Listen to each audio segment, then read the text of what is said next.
ঘোড়াঘাটে কুরবানি ঈদকে ঘিরে কামারদের ব্যস্ততা।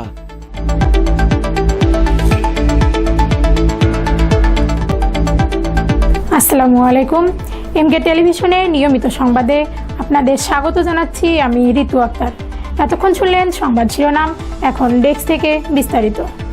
আসন্ন পবিত্র ঈদুল আজহাকে সামনে রেখে দিনাজপুরের ঘোড়াঘাট উপজেলার বিভিন্ন কামারপট্টিতে এখন চলছে ব্যাপক কর্মব্যস্ততা। কুরবানির ঈদ ঘনিয়ে আসায় পশু জবাই ও মাংস কাটার প্রয়োজনীয় সরঞ্জাম তৈরিতে ব্যস্ত সময় পার করছেন কামাররা। ঘোড়াঘাটের বিভিন্ন হাট বাজার ও কামারপট্টি ঘুরে দেখা গেছে সকাল থেকে গভীর রাত পর্যন্ত দা, বটি, ছুরি ও চাপাতি তৈরির কাজে মগ্ন রয়েছেন কারিগররা। কয়লার আগুনে গনগনে লাল লোহা পিটিয়ে তৈরি হচ্ছে কোরবানির প্রয়োজনীয় ধারালো অস্ত্র। হাতুড়ির টুংটাং শব্দে মুখর হয়ে উঠেছে কামারপট্টিগুলো। কামাররা জানান, ঈদকে কেন্দ্র করে বছরের এই সময়টাতেই তাদের সবচেয়ে বেশি কাজের চাপ থাকে। চাহিদা বেড়ে যাওয়ায় অনেকেই নাওয়া খাওয়া ভুলে দিনরাত কাজ করছেন। স্থানীয়রা বলছেন, প্রতি বছরের মতো এবারও কুরবানি ঈদকে সামনে রেখে কামারদের ব্যস্ততা বেড়েছে।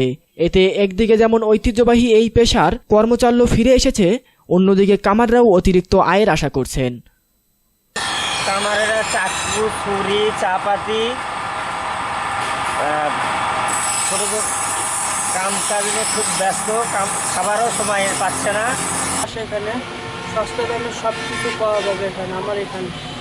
আমার স্যারও দোকানদাররা আছে, তাদের কাছেও একই সব রেডি পাওয়া যাবে। কাজ করবো ছুরি, ছোটো চাকু এদের। Nahid Hasan, news desk, MK television. পরবর্তী সংবাদ দেখার আমন্ত্রণ জানিয়ে শেষ করছি এমকে টেলিভিশনের সংবাদ। এতক্ষণ সাথে থাকার জন্য সবাইকে অনেক অনেক ধন্যবাদ।